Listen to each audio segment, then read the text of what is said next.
Әхсән Баянов. Яшьлегемне эзлим.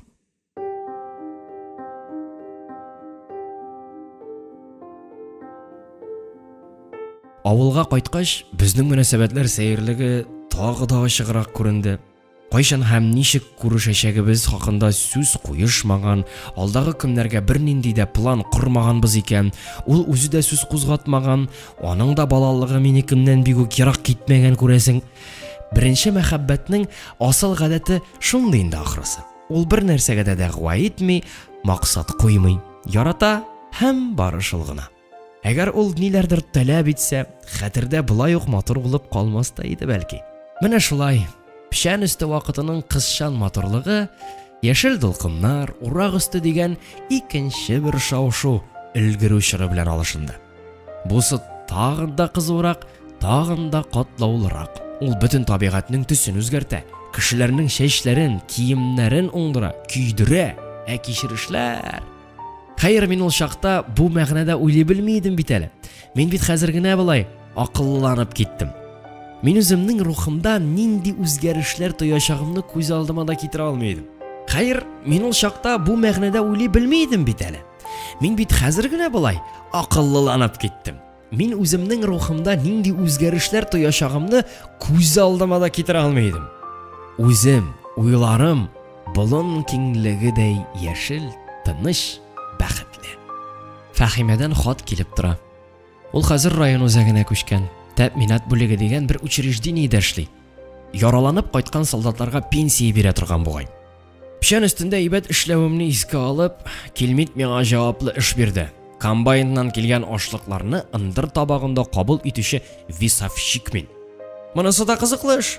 Ике висавщик, берсе мин, колхоз вәкиле, икенчесе МТСныкы, миннән 1-2 яшькә өлкәнрәк кыз. Ул МТСны алдатмаска, ашлыкның исәбен күбрәк чыгарырга тырышырга тиеш диләр. Ә мин колхоз мәнфәгате сакчысы, механизаторлар ашлыкны күп күрсәтеп, колхоздан артык түләтмәсеннәр. Мин үзем холкым гадәтем буенча бер якның да алданмавын теләгәнлектән, учетны мөмкин кадәр дөрес алып барырга тырыштым. Шулай менә, урак өсте. Андыр табагы шау-гыр килә, комбайннан килгән ашлык бөркә астына бушатыла, улаулар килә, иртәдән караңгы төшкәнче.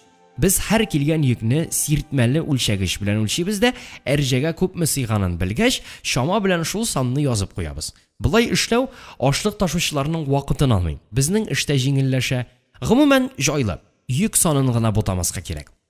Бездән узган ашлык җилгәргечләргә китә. Җилгәргечләр әнә такылдылар, тәүлекләр буе. Алардан тагын улаулар сузыла, колхоз келәтләренә, дәүләт амбарларына, сугыш кырларына. Менә без нәрсә эшлибез. Шундый горур уй белән ашлык кешеле өстендә басып торам. Бу кадерле бөртекләрне агач көрәк белән кырыйм. Йөкләр килә, алар килгән саен минем блокнотта бер сызык арта, МТС висавщигы да шуны ук эшли, накладнойлар язабыз, ул да, мин дә кол куябыз. Бу эштә минем бөтен уйларымны юта. Күңелле, рәхәт. Шундый минутларның берсендә безнең янга үзенең бөтен тирә-якка таныш атын җиккән Сафуан абзый килеп төште. Мин кышыл түбәсеннән күзәтәм. Тарантастаның белән бергә 2 хатын кыз да бар икән. Сафуан абзый от алдына солы салган арада, хатын кызлар тарантастан төшеп тирә-юнне күзәтә башладылар. Таныйм. Өлкәнрәге безне укытып чыгарган укытучыларның берсе Зәки апа, икенчесе Лена. Ул чакта мин аның турында менә нәрсә генә беләм. Ул үзе кыш көне Уфада тора, җәйгә монда кунакка кайта. Клубларда, яшьләр компаниясендә яки булай эш белән барганда күргәнем бар. Ул Фәхимәләр авылында безнең колхоз правлениесе урнашкан үзәк авылда әнисе белән яши. Исеме русчарак булса да, үзе татар кызы. Шәһәрдә бер туган абыйсы республика күләмендәге җаваплы работник. Санаулы шәхесләрнең берсе. Башкортстанда аны һәр авылда беләләр. Лена кыз җитсә, аның янына китә. Мин кышылдан алар янынарак төштем. Ленаның авылда сирәк очрый торган кыяфәтенә игътибар иттем. Аның кулында ниндидер газета. Ялан аякларында ул чакта авыл өчен ят мәзәгрәк туфли. Кара чәчәкле, кыска ак күлмәге ничектер көч, тирелек бер көче җитез хәрәкәтенә килешеп тора. тазалык, дәрт сирпеше сыгылмалы гәүдә, табигать художник дөрес сайлаган ап-алсу түгәрәк йөз, өлгергән иген төсе белән яраштырылган сары чәчләр һәм кашлар да бер карауда күзгә ташлана. Ничектер үзләре сәер, үзләре бик килешле иде. Кичкенәрәк күзләре очраклы түгел, өлгергән иген кырын визеп торган зәңгәр чәчәк төсле. Йөз хәрәкәтләре җитәс, минутына 100 кыяфәт алмашына. Даимирәк хәле шын күңелдән елмаю, көлеп сөйләшү. Менә бу юлы да иң якын дусларга гына бүләк ителә торган елмаю, ачык чырай белән килде ул минем янга. Исәнме, Әнис? Ник безне каршыламыйсың әле син? Аның сүзен ишетүгә минем башта туган беренче уй шул булды. Бөтенләй Фәһимәгә охшамаган. Ә үзенә кап-кабыз ачык, теләсә каяктан кирегез дидем. Сезнең монда шәп, дип кул бирде ул. Аннары өстәде. Син понимаешь, шын колхозчыга әйләнеп барасың. Бүтән сүз тапмагач, шундый җавап белән шикләндем. Без кемнән ким? Ә синең өчен кем укыр? Кая җыенасың? Дөрес әйтим, мин бу хакта бөтенләй уйлаган кеше түгел әле. Каяда булса укырга керү, минем хыялда үземне белә белгәннән бирле йөрсә дә, кешенең әкият күренешләрен якын итүе төслерәк кенә бер нәрсә иде. Укуның файдасызлыгы турында өйдәге сүзләр дә мине тәмам ышандырган иде бу вакытта. Мин Ленага бер генә сүз әйтә алдым. Белмим. Менә сиңа мә. Менә сиңа юлдан язган отличник дип сүзгә катнашты укытучы апада. Алар мине укырга китәргә димләү өчен икәүләп сөйләшеп килгәннәр иде шикелле. Дөресрәге, Лена кузгаткан фикер булгандыр ул. Нигә дисәң, минем инде мәктәпне бетереп чыкканга 1 ел тулган бит. Шушылай атлап, тунлап дигәндәй, Зәки апа 1 ел элек килгән булырга тиеш иде. Соңрак башланды. Соңрак. Лена нечкә, ягымлы, җиз тавыш белән шын күңелдән көлде дә миңа карады. Эләктеме? По делам сиңа. Мә, газет укы. Анда кая китәргә икән язылган. Сайла. Якында гына урман, куаклык, сазлык. Йөкләр килгәне күренмәгәч, Зәки апа тәкъдиме белән куаклыклар арасына киттек. Лена миннән болында булган хәлләр турында сораштыргач, мин бик җанланып сөйли башлаган идем. Ул, "Эх, белгән булсам, мин дә барган булыр идем" дип куйды. Нәрсәне белгән булсаң? Син барганны? Монысы инде кыйыклап сөйләшү. Мин алай күп дәвам итә алмыйм, газетага карыйм. Газетаның соңгы битендә белдерүләр. Кайсы техникумга, кайсы институтка кирергә мөмкин. Мине 7нче класс бетергән кешене техникумнар кызыксындыра. Менә төзелеш техникумы. Анда минем абыем барып берничә ай укып кайткан иде. Геолого-разведочный, авиация, консерватория. Консерваториягә безнең кебек авыл малаена эләгергә буламы? Карагыз әле, Зәки апа, мин аңлап бетермим бугай. Игъланнарның шул консерватория турындагы кисәген төртеп күрсәтәм. Зәки апа газетаны укыган икән. Ул аны карамыйча да җавап бирде. Гаҗәп түгел, безнең совет власты һәр кемгә тигез хокук бирде. Теләсә кая юл ачык. Телисең икән укы консерваториядә. Рәхим ит. Зәки апа, булды. Китәм. Лена минем янга йөгереп үк килде. Булдымы? Китәбезме? Икәү барабыз. Миңа шәһәр таныш. Килә бит бәхет бер килсә. Син дә барасыңмы? Миңа күрсәтәсеңме шәһәрне? Киттек, бергәләп. Мин нәкъ шулай булыр дип уйлаган идем, диде Лена, ниндидер эш башкарган төсле канәгатьләнү белән. Ләкин шундук минем башка бер сорау килде. Ә Сафуан абзый җибәрерме икән? Нишләп җибәрмәсен, диде Зәки апа. Закон шундый, мәктәп тәмамлагач, кеше теләсә кая китә ала, беркем дә тота алмый. Нинди хикмәтле законнар бар икән дөньяда. Бу сүзне мин әллә шаяртып әйттем, әллә чынлап. Зәки апа елмаеп куйгач, мин килмит мине укыту ягында түгел.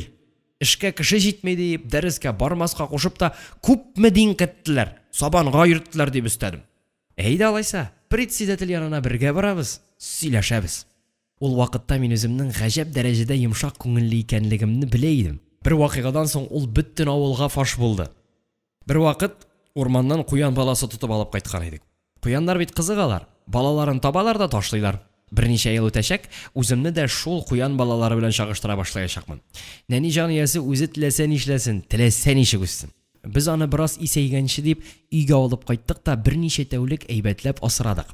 Ә бер көнне безнең үй турында эт белән уйнап йөргән малайларның берсенә шундый уй килгән. Кара әле, бу этне куян тотарга өйрәтик әле. Ничек? Хәзер дип кайсыдыр безнең өйдәге теге куянны алып чыкты да, аны урам уртасына җибәрде. Икенче берәү яшь этне аңа үстерде. Эт дигән арада куянны барып та тотты, селкеп татты. Барысы да шаркылдап көләләр, ә мин урам тутырып елап җибәрдем һәм атна буе боегып йөрдем. Менә шуннан китте дә инде мине мыскыллау. Ләкин хаклы мыскыллау түгел бу. Мин үземне кирәкле урындан нык тота алам. Миңа 7 яшь дигәндә әти үлде безнең. Бөтен өй эче елады, ә мин күпме генә эштән үзгәренсәм дә, түздем, күздән яшь чыгармадым. Йомшак кеше шулай эшли аламыни? Ә бүтәннәр мине аңламыйлар. Сугышка алсалар, фашистны да кызганырсың син дип көләләр. Бу хакта әйткәләшкәннәрне Зәки апаның үз кулагы белән ишеткәне бар. Хәлнең киресенчә икәнен исбат итү өчен шактый тырышырга, сәеррәк эшләр эшләп ташларга туры килә миңа. Ындыр табагына барышлый җай чыгып, Зәки апага да, Ленага да үземнең ныклыгымны күрсәтергә ашыктым. Куаклыкта кыш оясы очрады. Балалары авызларын ачып әнкәләрен көтә. Ояны йылкып кулга алдым да инде үземне зурларча тотарга тиешлегемне онытып, Зәки апага күрсәттем. Менә, Зәки апа. Ой, ник тидең аларга? Мискинкәйләрем, канатлары да чыгып өлгермәгән. Өлгермәсә дә очалар алар, апа, карап тор. Бер кышчыкны һавага чыйдым. Зәки апа еларга җитешеп ялвара. Нишлисең, әнис, акылыңа кил. Зәки апа шын күңелдән тиргәшә, Лена исә иши катып көлә, ә мин нишләгәнемне аңлап җиткермичә көләргә дә, үкенергә дә белми аптырап калам. Йөрәктә соңыннан озак еллар буе газаплаячак сәер ачыну киясе кузгалганын сизеп, башым иелә. Хуш, Зәки апа. Мин анда бармыйм әле. Оялдыңмы? Менә шулай ул. Документларыңны әзерләп бетер дә, минем янга кил, дип кычкырды Лена, шактый ераклашкач. Алар ындыр табагына китте. Мин гомеремдә бәлки беренче тапкыр сәбәбе аңлашылмый торган сагышка бирелеп, кыш балалары янына барылдым. Тереләр иде әле.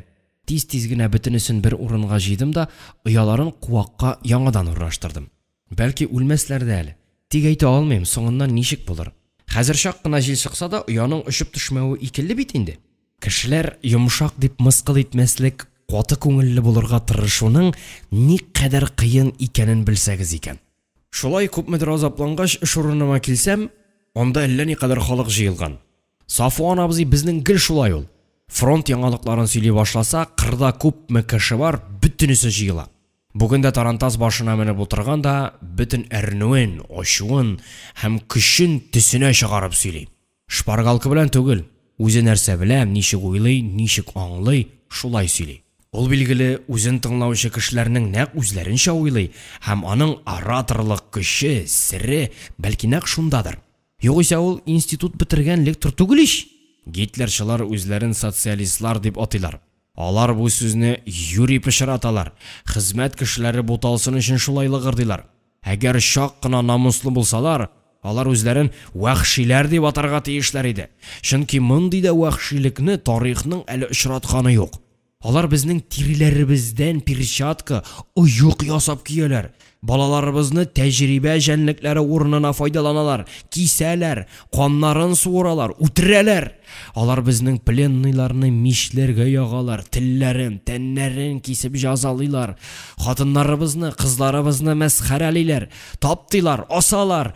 Без шуларны кырып бетерү өчен нишләргә тиешбез соң, иптәшләр? Соңгы сулышыбызны алганда да постыбызда калырга, иген үстерергә, фронтка җибәрергә тиешбез. Сез шулай эшлисез дә. Мин ышанам, тырышлыкны без киметмәбез. Безнең урамда да бәйрәм булыр, туганнар. Безнекеләр туктаусыз алга баралар, Берлин ягына баралар. Сафуан абзыйны тыңлаган көнне без гадәттә кырдан бик соң кайтабыз. Бу юлы исә ындыр табагында эш төнлә дә тукталмады. Мотор тавышы басуларны төн буе әйләнеп йөрде. Икенче төнне бер кайчанда онытылмаячак күңелле хәл булды. Җанга рәхәтлек бирә торган. Үзем белән бергә эшләүче висавщик кыз минем кырыйга көшел өстенә менеп утырды да, яшьлек, мәхәббәт турында матур-матур тарихлар сөйли башлады.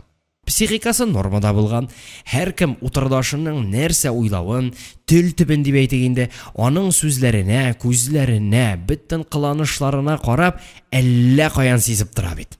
Мин дә шулай. Кызның ни теләвен беләм. Берничә көн инде гел минем белән ялгыз калырга тырыша ул. Елмая, ике мәгънәле сүзләр куша. Мин аңламаганга салышам, сүзне икенчегә борам. Үземә кирәкмәгәнрәк сүз булса, мин гел шулай аңламыйчарак азапланам. Яисә ишетмим. Ә сүзләрнең ияләре моның өчен мине ваемсыз, игътибарсыз дип гаеплиләр. Бу кызның да ачуы килә, күңеле сүрелә. Аннары бер читкә китә дә җырларга тотына. Безнең сөйләшүдән бу юлы да рәт чыкмады. Әллә нәмәдә егет син диде кыз ашынып, һәм бераз сәерсенеп. Мөгаен ул эштән генә минең кебек кызда ярамагач, сиңа кем кирәк? Харап, үзеңне әллә кемгә куйган буласың тагы дип уйлый торгандыр. Ул үпкәләп бер читкә куак янына килеп басты. Минем истә аның Фәһимәнекедәй зифасыны, Әлинур күлмәк аркылы беленеп торган нечкәбиле, Фәһимә чәчләренә бөтенләй охшамаган шим кара кыска чәчләре. Җинак итеп җилкә турысында киселгән ул чәчләрне кичке җил шаярта, чуалта. Кыз шул килеш калды. Мин киттем. Кая киткәнемне белмим дә икән әле. Ләкин менә барам, олы юлга, телеграм баганалары тезелеп киткән олы юлга таба барам. Мин анда мөгаен Фәһимәне очратырмын. Ничектер көн буе шулай булыр төсле тоеп йөрдем. Әллә сагынам инде, әллә сагынудан шулай инде. Олы юл тып-тын. Элек моннан тыз да без автомашиналар уза иде. Хәзер аларның эзләрен җәяүле кеше эзләре таптап бетергән. Атлы арба эзләре дә сирәк, ә бүген исә җәяүле дә күзгә чалынмый. Соң шул инде кояш байый бит әнә. Соңгы минутлары кып-кызыл. Ул байый, мин аңа каршы атлыйм. Кояшны түгел, Фәһимәне күрергә теләп атлыйм. Хәзер менә шушында мин язучы фантазиясе, матур ялган дип бәйләнергә тиешле хәл турында сөйлим. Күпме барганмындыр, чынлап та кояш батты, аның урынына ерактан таныш гәүдә күренде. Менә ул якынлаша, мин аңа каршы барам, ул килә минем каршыга, нәкъ җырдагы шикелле. Менә инде күлмәгенең төсе дә, чәчләре, йөреш гадәтләре дә ачык күренә башлады. Ул бит бу. Фәһимә. Ул минем каршыга йөгерә, мин аңа таба. Ох, йөрәгем. Бу нинди әкият, бу нинди бәхетле, гүзәл әкият. Фәһимә, син дә ничек шатланып кочагыма атылдың. Менә мин синең күкрәкләрең җылысын, йөрәк сикерүеңне сизеп торам. Минем дә йөрәк дөп тибә. Сизәсеңме син бу ярсынуны? Кешеләр теләсә генә нәрсә әйтсеннәр, мин сизенү дигән бер хискә ышанам.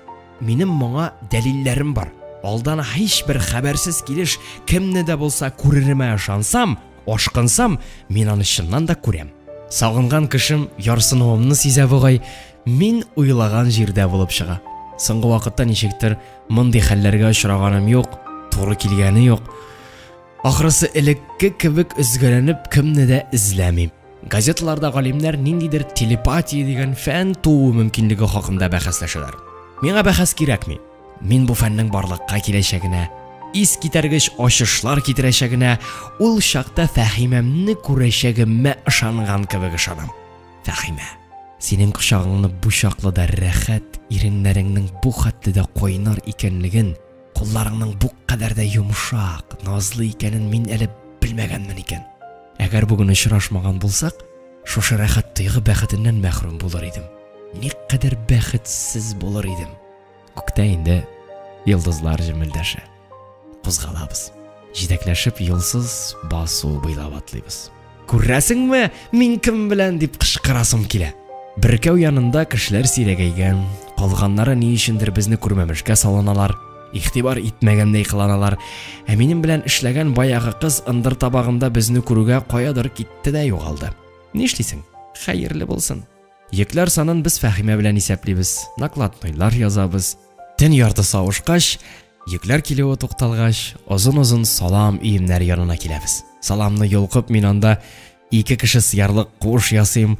Чакырганны да көтмичә куыш әзер булуга Фәһимә анда кирип үзе миңа эндәшә. Белсәң ничек шәп. Безгә өйдә кирәкми икән. Шушында гына тора алабыз. Мин сине хәзер моннан бер җиргә дә җибәрмим. Ә мин бер кая да китмим. Кусаң да. Юрган урынына салам ябынып ятабыз. Һавадагы иң якты йолдыз безгә карый. Яңа салам исе борыннарны кытыклый. Юк, салам исе түгел. Агыйдел болыннарында без чабып җыйган яшь үлән исе. Һавадагы иң якты йолдыз. Лена белән кайчан ничек китәргә сүз куешуыбызны, ничек юлга чыгуыбызны һәм юлда баруыбызны хәтерләмим. Сәбәбен шуннан күрәм. Бу вакыт һәр кайчан Фәһимә хакында уйлану аркасында дөнья хәлләре минем хискә кагылмый узганнар. Ә менә Уфада йөри башлагач, шитсенеп күрәсең, күңел бераз үзгәрде һәм анда күргән кайбер нәрсәләр, сөйләшкән сүзләр хәтергә дә кирип калганнар. Уфа. Пушкин урамы. Уң якта бөтен кварталны биләп торган соры йорт. Хөкүмәт бинасы дип аңлатты Лена. Минем абыем шунда эшли. Сол якта кичкенә сары йорт. Без шул йортка якынлашабыз. Лена шәһәргә килгәч, тагын да җыйнакланып, шибәрләнеп китте.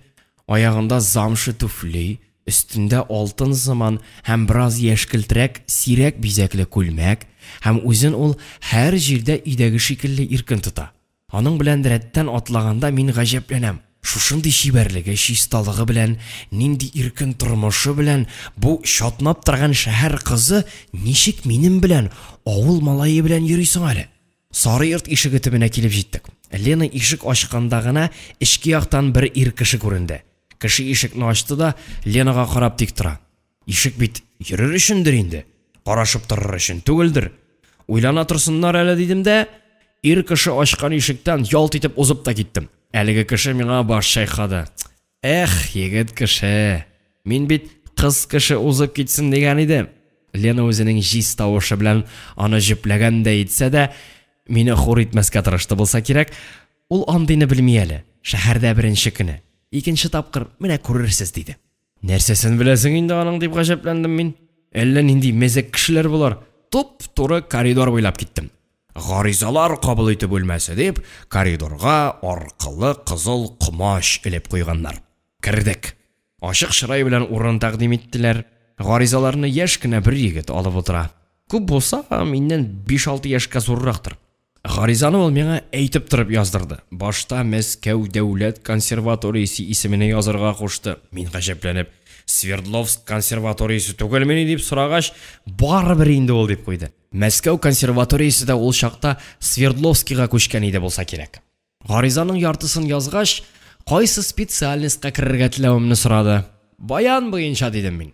Шул сүзне ишетүгә безнең яндарак торучы бер өлкән агай мине труба классына керергә үгетли башлады. Баян бит авыл клублары өчен генә, ә сез шәһәрдә дә эшли алыр идегез ди бу. Авыл дигәндән музыка өчен авылдан да кулайрак урын бармыни ул? Дөнья яңгыратып, тартып торып бер уйнап җибәрәсең. Юк, баяннан да әйбәт инструмент буламыни? Бу кеше мине юр-юрти ул.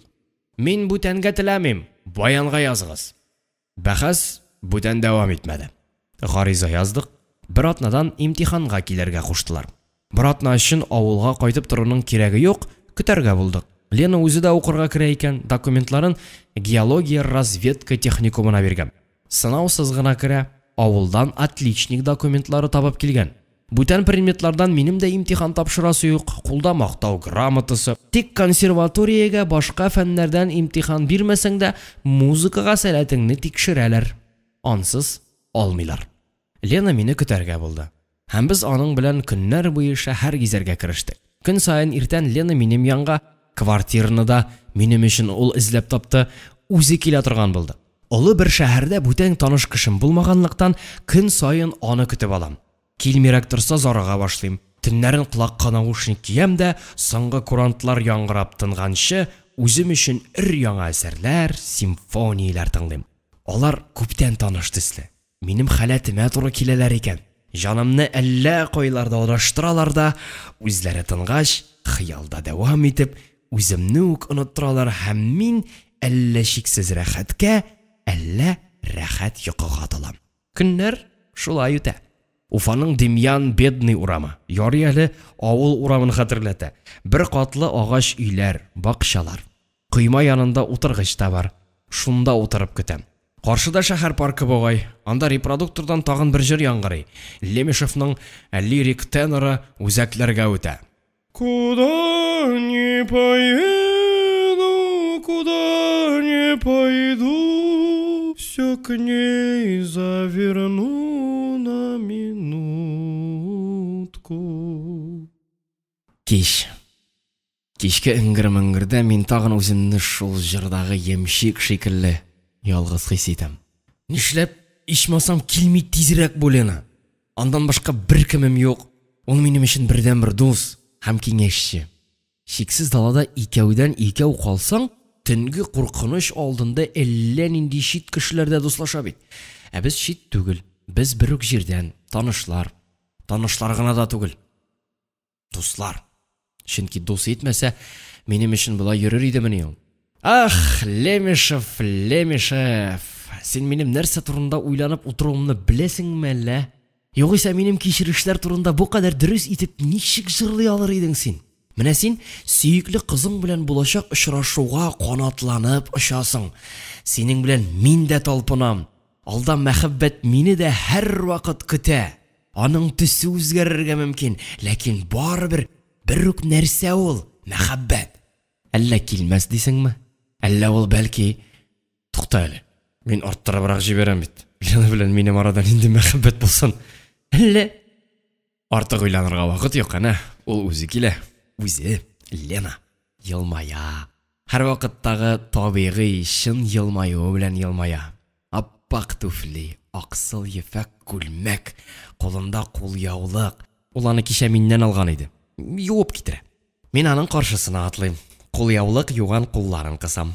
Ул минем кулларны ычкындырмый, җитәкләшеп атлыйбыз. Соңрак, шулай да мин кулны алгач, ул үпкәләгәндәй әйтеп куя. Минем белән йөрү сиңа күңелле түгел, әйеме? Таптың сүз. Мин сине көтеп алам. Шулай булгач, култыкла мине. Әнә тегеләр кебек. Күрәсеңме? Шәһәрдә шулай йөрергә кирәк. Мин шәһәр кешесе түгел бит. Барыбер өйрәнергә кирәк. Югыйсә соңыннан үзеңнән көләләр. Шәһәрчә икән, шәһәрчә. Миңа сине култыклап йөрү үзе бер бәхет. Авыл малае белән култыклашып йөрүеңә кимсенмисеңме соң? Көлмәсләрме? Бер ни аңламыйсың син.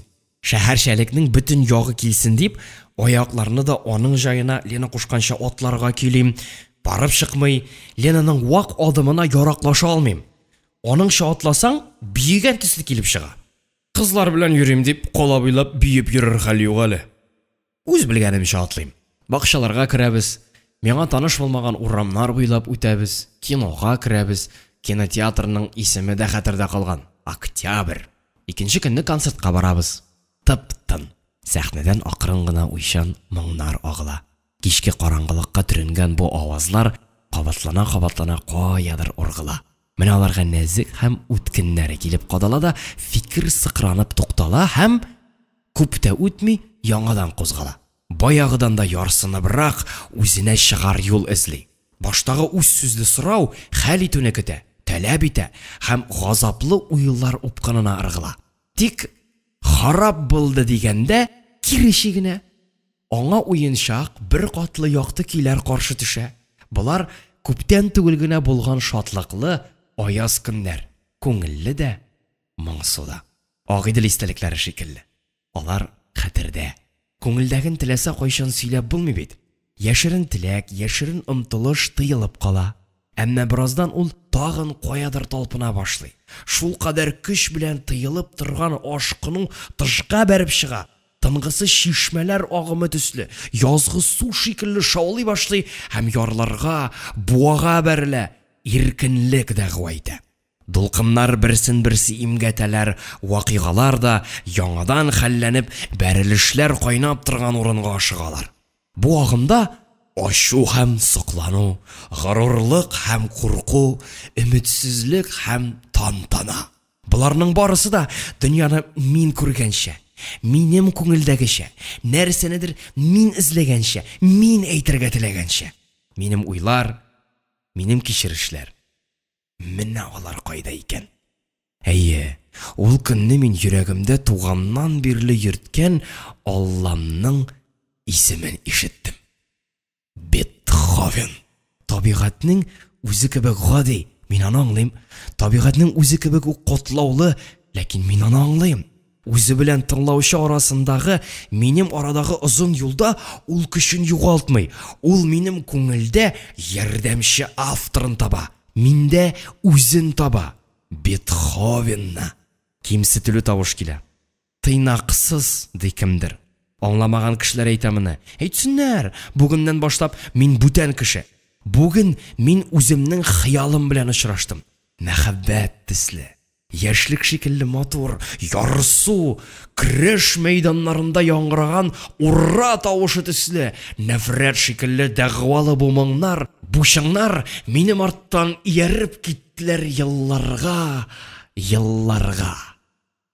Имтихан көне. Алар анда да мине озата килделәр. Шәһәрдәге бердән бер якын кешем Лена да бар иде. Мине әллә нинди озын бүлмәгә алып кирип киткәч, ул переживать итеп ишек төбендә калды. Башта үзем яраткан көйне җырларга куштылар. Мин кайсын яратканымны белмим. Алай булса, теләсәң инде диделәр. Сарманны сузам. Рояльда уйнаулары, аккомпанемент диләр икән анысын, үземә дә ошый. Бетховен концертын хәтерләтәм. Кемнәрдер астан гына елмаеп утыралар. Соңгы көннәрдә тыңлаган концертлардан соң бүгенге концерт үзем өчен дә сәер иде. Бираздан үзләре бер-ки уйнап куйдылар. Кабатларга куштылар. Мин кабатлый бардым. Тавышлар алышына тора, көйләр яңгыра, мин иярәм, татарча, русча. Соңынтын нинди инструментта уйнавымны белгәч, колга баян тоттырдылар. Тагын сарманнан башлап, аны бер кат уйнап чыккач, әкертен үзек-үзек тавышлар, икеләнүләр узып, сарман белән шымыртым арасындарак торган көйгә күчтем.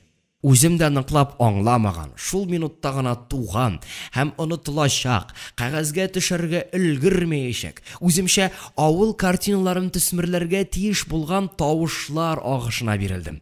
Бер көнге концерттагы кебек үк көйләр алмашына, ялгана, үсә, аларның да чиге юк төсле, бу юлы тынса да кабат яңарып, табигатькә дәвам итәр төсле. Бетховен моңнары шикелле. Уйнаудан тукталуга, бу фантазияны кем язды дип сорады берсе. Беркем дә язмады, үзем генә. Мин бу иптәшне бүтән җафаламас идем диде икенче иптәш. Алмадылар дигән. Уй, кинәт тәнне чымырдатып узды шул чак. Калганнары да мин каршы түгел, мин килешәм дип сөйләнә башлагач, кыелдым да төштем. Күзләргә яшь килде. Нәрсә булса да сорарлык хәл калмады. Аптыравымны аңлап булса кирәк, бер агай, мин сезгә җыр классына керергә тәкъдим итәм диде. Юк, ул труба буенча керергә уйлый, диде беренче көнне күргән мәхәббәтле кара агай. Ул бит баян буенча тели. Үзең ни әйтер идең? Диде мәхәббәтле агай. Җырчы булмыйм. Авылда көләләр дидем мин. Ишетелер-ишетелмәс. Чынлап та ни йөзең белән күренерсең? Җыр өйрәнергә укырга кирдем дип кайтсаң, кеше эшләп йөрсен, син җырлап йөр. Баян башка. Ансыз яши алмыйлар. Көлмиләр дә. Гармончы дигәндән бөтен район буйлап йөри.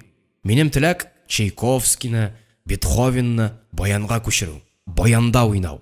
Аннан соң дөньяда бер ни дә кирәкми. Белеп булмый, бәлки үзем дә композитор булып китәрмен әле. Мине композиторлар классына алсагыз иде дидем мин. Шул ук минутта кыюлыгыма, фикернең тиз алышуына үзем дә гаҗәпләнеп. Ярый, композиция буенча кабул итәбез диделәр, озак та көттермичә. Монда әйтелгән сүзләр хәтердә шулай ачык булып, озак та үтмәстән табигать биргән мөмкинлекнең берсе дә тормышка ашмады бит. Берсе дә дип уфтандырыр өчен сакланып калгандыр инде күрәсең. Имтихан бүлмәсеннән чыккач, бөтен чырай кыяфәтем әйтеп торгандыр ахрысы, Лена сорашып нитеп тормастан кочаклап алды. Кытлыйм үзеңне, чиртянок. Шушы минутта мин аны яратканымны сизеп алдым. Әйе, бу мәхәббәт бугай. Лемешев җырлаган мәхәббәт. Уфадан пароход белән кайттык. Кеше искиткеч күп. 4нче класс дигәне коридорлар, мишкә өсләре, идән. Шунда 2 тәүлек чамасы кайтылды. Көңел күтәренке. Сәбәпсез дә, сәбәп белән дә көләм, таныш түгел кызлар белән дә, телләрен рәтләп белмәсәм дә, марҗа кызлары белән дә шаярып алам. Хәтеремдә, без тар гына коридорда утырып барабыз. Караңгы төшеп килә. Шулай да пароход эчендә ут кабынмаган әле. Лена бераз гына астарак минем аркага башын куеп утыра. Уйлана бугай. Бүген беренче кат мин аны шушындый тын, быйык кыяфәттә күрәм. Авырмыйсыңдыр ич, Лена? Син берни аңламыйсың. Кара минем күзләремә. Карыйм. Күзләре яшь белән тулы. Ире-ире бөртекләре йомшак җәйге пальтосына тәгәрәп төштеләр. Син бер нәрсә дә аңламыйсың. Син эгоист. Син минем күзләремнән бер нәрсә дә күрмисең. Әйт, күрмисең бит. Мин эгоист сүзен беренче кат ишеткәнгә күрә, аңламасам да кабатлап сорамыйм. Күзләренә тагын да текәлебрәк карыйм. Күрәм, син елыйсың.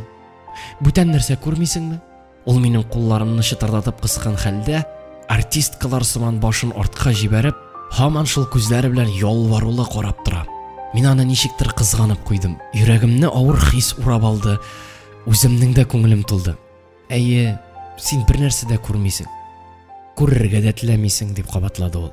Күрәм. Шул сүзне ишетүгә ул кычаклап, башын минем иңгә китереп куйды. Юатырга тырышам. Мин аны рәнҗеткәнмен кебек. Ул минем өчен күпме тырышты, ә мин үземне зур гаепле санап, мөмкин булганның барысында эшләргә әзер идем бу минутта. Җитәр, Лена. Елама, җитәр. Мин дә яратам. Шынлап яратам. Бу минутта ул миңа күкрәкләре белән сыенды. Тагын да кайнаррак итеп кысты да, кинәт ычкындырып, шатлык ычкынланып торган яшьле күзләре белән туп-туры караган хәлдә хәрәкәтсез калды. Иреннәре калтырагандай булды. Тәнгә шушындый калтырану күчкәнен сиздем. Ул янып торган иреннәремә китерде. Бөтен тәнне ярсытып кытыклаган бу иреннәр, кыю якынлык миңа таныш түгел. Ул миңа әллә нәрсәләр вәгъдә итә. Бу пароходта кинәт ут кабынды. Кулларын тиз генә ычкындырды да, Лена үзен тәртипкә китерә башлады. Сумкасыннан көзгө чыгарды, миңа үзе берничә кат юып китергән кулъяулык белән битләрем, күзләрен сөртте. Мин утырган мичкә өстенә иелде дә, җавапта көтмичә үзенең дуслык хакындагы мәзәк карашларын сөйләргә тотынды. Мин бик көнче, караны. Мин сине үземнән башка беркемгә дә бирмәячәкмен. Син бары минеке генә булачаксың. Мин үзем синең өчен дөньяда мөмкин булганның барысын да эшләячәкмен. Без синең белән шундый итеп яшәрбез. Безне бергә күргән һәр кеше сакланмый калмас. Синнән дә, миннән дә бәхетле кеше булмас. Төн ортасында безне пароход Исмаил дигән пристаньга китерде. Шунда төшәбез инде. Леналар авылына 8 чакрым, безнекенә турыдан кайтсак 12. Алар авылыннан китсәк 18 чакрым җәяү кайтырга кирәк. Ләкин Лена белән бергә кайтырга мөмкин булганда, бүтән юлдан китә алмыйм. Исмаил ярлары биек тау. Шунда менәбез. Анда яшьле чирәмлек, көтү йөри. Әтегендә сул якта болыннар, әле күптән түгел генә без эшләп кайткан болыннар. Мин кинәт өшеп, калтырап куям, күзләремне ул яктан күчерәм, башым ием. Ничек булды соң әле бу? Ничек булды? Тиздән кояш чыгар, айда байымаган. Дөнья үзе якты, үзе күләгәле. Идел буйлары инде ерак калды. Менә монда урылган иген басуы. Уңда да, сулда да, алда да. Тирә-як алтын киңлек. Көлтәләрдән өелгән биек шүмәләләр. Алардан шундый тәмле ис килә, өлгергән иген исе. Пешән исеннән һич ким түгел. Әйе, алар һәр кайсы үз урынында. Шәһәр кешесе мискин, нинди тәм татудан мәхрүм бит. Шүмәләләр, әйтерсең алар кечкенә алтын өйләр. Аларның һәр кайсы безне чакырып тора кебек. Безгә килегез, ял итеп китегез. Шүмәләләр өй булса, бу басулар нинди искиткеч шәһәр булыр иде. Лена адымнарын акырайта. Ардыңмы, Лена? Әйе, йокым килә. Минем дә. Әйдә менә бу өйдә йоклап чыгабыз. Анда безне көтәләр. Лена йокылы күзләре белән елмаеп куя. Култыклашып, юлдан 200 метр чамасы читтәге бер шүмәлә янына тукталабыз. Юл капчыкларын куйгач та баш очына арыш көлтәләре салабыз. Кыз шүмәлә төбенә үзенең пальтасын җәеп ята. Аңа анда җил тимәячәк. Август таңы ярый суык салкынча. Мин аның өстенә пиджагымны салып ябырга тиеш һәм мин күлмәктән. Ләкин һаман да ул өши. Мондарак, Әнис. Салкын, якынрак елышым. Башларын сыйпыйм. Кырда инде беренче кояш нурлары уйный. Ул нурлар Ленаның алтын су чәчләренә төшә. Бу чәчләр өлгергән арыш сабаклары төсле. Бу кошлар, кирфекләр башаклардан күчерелгән һәм матурлап ясалган төсле. Иреннәр, бу иреннәр синең иреннәргә кушылганда бөтен кан тамырларың буйлап гаҗәеп тәм агыла. Яңа гына өлгергән бодай бөртеге тәме. Сөт сыман хуш исле бодай суы тәме. Бу тәмне татыган кешеләр мине аңлар. Ленага хисләрем белән якынлашканнан якынлашам, ә ул карашмый, тартынмый, бөтен тәне белән миңа омтыла. Бу минутта күз алдымнан болын киңлекләре, чәчәкләр чуарланып уза, пакослар, пешән исе, куыш исе, ширки безелдәве, әйе, алар да хыялга кергән, чыкмаслык булып кергән. Ә менә урак өсте, бөтен нәрсә өлгергән һәм үзенең тәмен татырга вәгъдә биреп торучы урак өсте. Аңардан киммени? Юк, ким түгел бугай. Син бу тәмне, табигатьнең серле тәмен татымыйча ничек калырсың?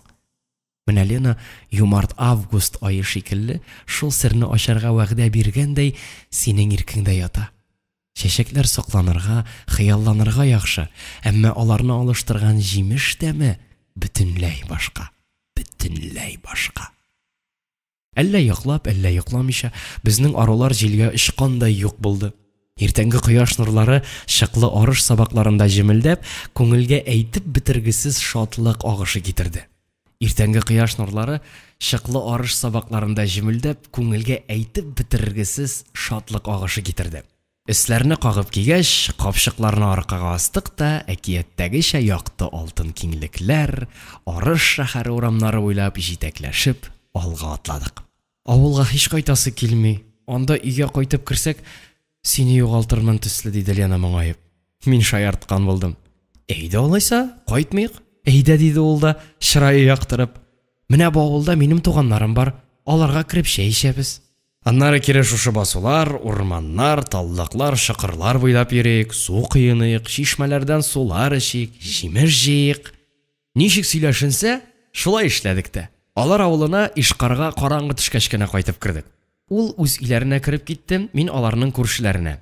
Электән үк аралашып йөргән бер дустыбызга тукталдым. Әйберләрне калдыргач, урамга чыктым да, авылның кичке авазын тыңларга керештем. Җәй көне шулай ераклардан килгән тавышларны тыңлап моңаерга яратам мин. Кайдадыр еракта арба шылтыравы бара. Ул шылтырауда ниндидер яшерен мәгънә бардыр кебек. Әтегендә амбар тирәләрендә шундый ук тыныч ритм белән җилгәргечләр такылдый, колхоз кызлары, колхоз хатыннарының йөрәк тибешен яңгырата. Ерак басуда трактор җир эшкәртә, аның туктаусыз гөрелтүсендә кышкы салкыннар сизелгәндәй була. Күңел кар астында калачак япь-яшь уҗымны, нәни сабакларны кызгана. Якындарак кызлар җыры, таныш тавыш бугай. Әйе, таныш. Тукта, кем? Фәхимә җырлый түгелме соң? Булай моңлы, бу чаклы матур итеп, аннан башка кем җырлый алсын? Һава дулкыннарында тирбәлеп, минем өчен шелтә төслерәк ямансу сүзләр ишетелә. Нинди җыр бу? Ул җырлыймы әллә бүтән берәүме? Бираздан сүзләр аермачык ишетелде. Сине уйлап ята-ята, сызылып ата таңнар.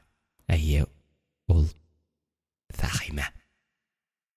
Кинәт туган бу ышаныч, күңелгә якын кешеңне очратканда була торган куаныч, үкенү сыман бер ачы хис белән бергә бутала. Күзгә әче яшь тыгыла. Юк, аны бүген күрергә, бөтенесен сөйләп бирергә. Ә аннан кайсын яратырга? Кайсы белән? Ә мин кайсын яратам соң әле? Берсен генәме, икесен дәме, әллә берсен дә шул ярату белән ярата алмыйммы? Әллә мин ул хистән мәхруммы? Фәхимә. Сөясең дә кебек, сөймисең дә. Әллә ничек? Кайчандыр үз йөрәгемнән чыккан көй бүген минеке түгел. Аннан инде мин читләшкәнмен, үземнән үзем читләшкәнмен. Дөресрәге, көй элекке бугай, әмма сүзләр күбәйгән һәм ерактан ачык ишетелмәүләре белән тагын да серлерәк, тирәнрәк, мәгънәлерәк тоелалар. Мин тавыш килгән якка чабарга телим, үз йөрәгемнән чыккан моңнарны үземә кайтарырга телим, яңадан аның белән кавышырга, тик якында гына менә шушы өйдә Лена бар. Ул өйдә куыклы лампа уты яктысы тышка сирпелә. Шул яктылык эчендә пәрдәләрнең кушылмый калган урыннары аша ашыга-ашыга Лена узып йөргәне күренә. Мәгәен ул минем янга чыгарга шыгадыр, ә мин нишләргә миңа? Югары яктан пишән төягән арбага утырып, ике кеше узып китте. Абыйсы белән Фәхимә. Күрешкәч нәрсә әйтермен, белмим, ләкин аны күрергә кирәк. Мин аны күрмичә булдыра алмыйм. Шулай үрсәләнеп торган хәлемдә мине кемдер арттан кышып алды. Әлбәттә, Лена. Киттек әнис клубка. Уфадан артистлар килгән дип, мине үз өйрмәсенә буйсындырып, җилтерәтеп алып та китте ул. Минем нәрсә кичергәнне башына да китерми. Теленә ни килде, шуны сөйли, шаяра, көлә. Клубка кердек. Анда халык аз әле. Билет алдык та, яңадан урамга чыктык. Анда таныш-белешләр белән күрешәбез, сөйләшәбез, кайсыдыр берәү безнең арттан «Фәһимә дә кайткан» дип калды. Ялга каршы көн әниләрен күреп китем дигәндер инде. Кайтсасың, ни булган диде Лена, исе китмичә генә. Яңадан клубка кердек һәм яңадан ишек төбендә тукталдык. Үзем Лена белән сөйләшәм, үземнең күзләр әллә кайда. Ул бугай. Юк, ул түгел. Хәтта охшамаганда. Менә монысы шигәсенә төшкән җиңел бөдрәләре ул. Үземдә сизмәстән бер адым алгарак чыктым. Лена да минем белән, Фәһимә монда да фронттан яраланып кайткан абыйсы белән икән. Мине күрүгә башын иде. Әллә күрмәде. Каршысына китәр идем, уңайсыз. Лена монда. Үзе безнең янга килер әле. Шуны көтәм. Нигә көтәм? Үзем дә белмим. Ленага карыйм. Көләчлеге җилгә очкандай, күзләре чебешкә ташланырга җыенган карчыга күзләре төсле яна, ялтырый. Шулай да дулкынланганын тышка чыгармаска тырышып, иң өстә яткан сүзләрен миңа җиткерә. Нишләп җыелмый инде бу халык? Уфа кадәр Уфа артистлары килгән. Театр кайгысы түгел шул хәзер, бүтән кайгы. Өйдә ятып кына кайгыны җиңеп булмый инде барыбер. Лена, тукта. Барыбер ишетмим. Ул килә. Менә безнең турыга килеп җитте. Мин аның белән исәнләшәчәкмен, күзләр генә очрашсын. Әйе, ул атлый тик. Әйтерсең безне күрми, әйтерсең мин аның өчен юк, мин аның өчен чит, таныш түгел. Үзенең сыгылмалы салмак хәрәкәтләрен тамчы да үзгәртмичә, каядыр югарырак караган хәлдә тып-тыныч атлап узып та китте ул. Ә мин аның артыннан йөгереп китәргә теләдем. Көчем җитмәде. Һәм ул шуннан әлбәттә бөтенесен аңлады.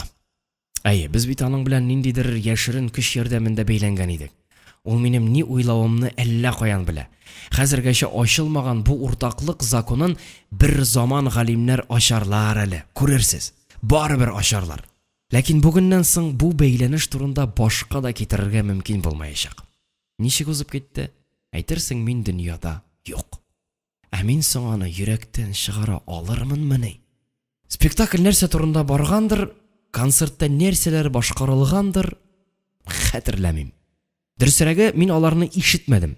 Лена белән ничек очрашачагыбыз турында килештек бугай, аның белән ашыгыч саубуллаштык та, юл әйберләрен алып, үзебезнең авылга Әшмәнгә ашыктым. Анда мине бу газаплардан, каршылыклы кичерешләрдән арыну мөмкинлеге, тынычлык көтәдер кебек иде.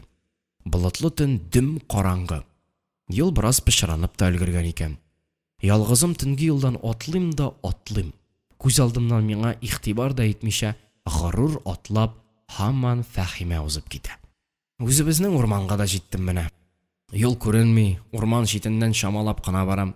Сазлыграк җир башлана. Вак-куаклыклар эчендә төн тагында карала төшә. Кая барамдыр, миңа барыбер. Шул вакыт кинәт нәрсәгәдер бәрелеп, юк бәрелеп түгел, ниндидер штык сыман каты нәрсә күкрәгемә кадалудан шак кына тайпылып тукталып калдым. Ката әйбернең шайкалып мине читкә ыргытуын сиздем, тик егылмадым, хуштан язгандай читтә катып калдым. Күземә кыт тышкыч бер нәрсә чалынды. Ул да тукталган, тын гына миңа карап тора икән.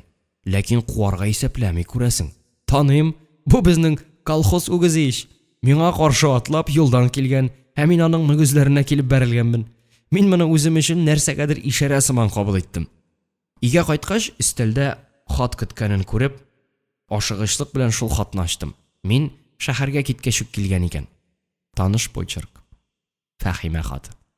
Бәлки соңгысыдыр. Бәлки менә бу кадерле сүзләрне мин соңгы тапкыр укыймдыр. Ул күрешү көнен ничек ашкынып көтүе хакында язган.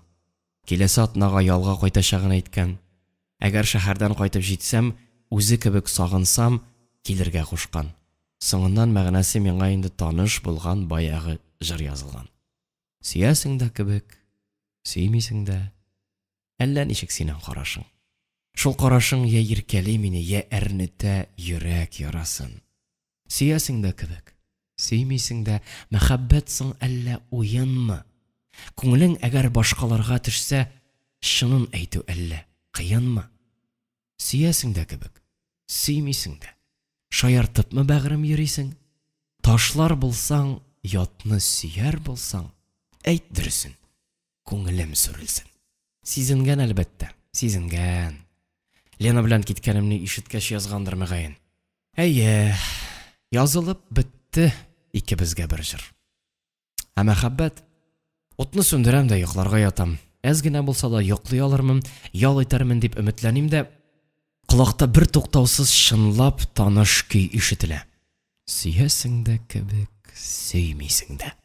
Караңгыда әле ерак барылачак юл өстендә мине баягы үгез көтә. Һәм күзем йомган арада аңа бәрелермен кебек. Күзне йомарга куркып ятам. Куркам, сискәнеп китәм. Бәрелермен кебек. Шәһәрдән кайткач та үз эшемә киттем. Икенче көнне яңгыр коеп узды. Ашлык сугу тукталгач, өйдә ял итәргә туры килде.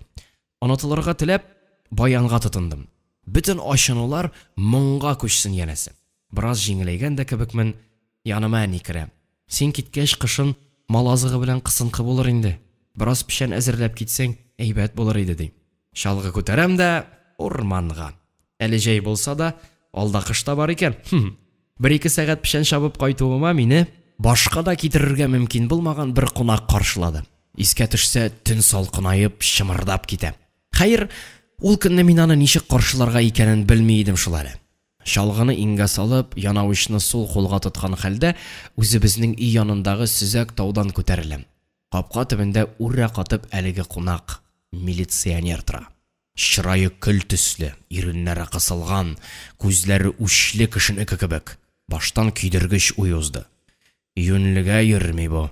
Үзе генә түгел икән, янында авыл советы секретаре Мәүлия исемле хатын. Аның да соңгы елларда сөенечле хәбәр китергәнен белмим мин. Икесен бергә күргәч, йөрәк тагын бер кат жу итеп китте. Әдәмчә исәнлек саулык сорашкан идем дә, тик берничә минуттан соң үкенергә туры килде. Танышрак кеше булганга Мәүлиядән "Нишләп тору?" дип сорадым. Аның урынына Шәйми, милиционерның исеме шулай, Шәймөхәммәттән үзгәртелгән булырга тиеш, иреннәрен кимсетүле һәм ачу белән елмайгандагыча көчәндереп кысты. Кунакка килгән идек, кабул итсәгез. Өйгә чакырганымны хәтерләмим. Капканы ачтым да, бу вакыт тегеләр чалгы тимәсен дип читкәрәк тайпылып куйдылар, кирип тә киттем. Өйгә гадәттә үзем күбрәк була торган тур бүлмәгә узып өлгергәнче минем арттан тегеләр дә кирип җиттеләр. Нәрсә кирәк буларга? Нишләдем? Әллә берәр гынах ясадыммы? Туганнан алып, шул көнгә кадәр эшләгән эшләремне уйлап карыйм. Юк, җинаять эшләгәнем юк. Буларга урын тәкъдим итүне артык санаганга, бүлмә буендагы эскәмиягә үзем утырдым да күзәтәм. Шандыр һәм кечкенә гәүдәсен агач сыман катырып, күкрәген мөмкин кадәр кабартып, сәгать каршына килеп басты Шәйми. Сәгатьнең җиз калай белән тышланган гирләрен тотып карады. Оха, сәгать гирләре. Гир түгел, граната диясем килгән иде дә, тыелып калдым. Борынгы сәгать икән, каян алдыгыз? Әтинең карт әтисе каян алгандыр? Сорарсыз. Ә ул кайда? Шахтада. Шул вакыт мин сәгатькә карадым. Стрелка 2 өстендә иде. Үлгән. Ник сорыйсың үлгәч, диде Шәйми. Ә мин ничек сорыйм? Ул ычкынны күзләрен кырынлатып, үтергеч караш ташлады. Ә мин үземдә гаеп сизмәгәч, артык шүрләмәдем. Билгесезлек кенә эшне тырный. Китапларны актара башлады милиционер. Кырыш ничек шынықты, 1001 кичә, Пушкин сайланма әсәрләр, Лермонтов, Такташ, дөнья географиясе, дәреслекләр, дәфтәрләр, самоучитель игры на баяне. Аннары бүлмә янына килде дә, баш өстемнән карточкалар карарга кереште. Одеколон сөртеп йөри икән, борынга бәреп, сулышны буа исе. Булар кемнәр? Бусы яшь булса да, медальләрне күп эләктергән. Кем бу? Минем өчен Мәүлия җавап бирә. Бер туган абыйсы фронттан җибәргән. Аның тавышы ни өчендер миңа убырлы карчык тавышы төсле ишетелә. Монысыныкы берәү генә, Затваго. Ә син монда батырайып йөрисең дип кычкырырга теләдем, тавышым чыкмады. Анысы икенче абыйсы. Ә бу килмиткә охшаган, шул түгелме? Алай дисәк хәрби формадан, шул әнә, эттән калган авызы. Шушында тұрып, аның үз авызына шәписейді дә. Кісәсінде пистолет. Тағын тынычланам. Да, кстати. Нишләп әле монда ул? Абыйлары. Бер туган ук түгел бугай. Әнисенең инесе шикелле.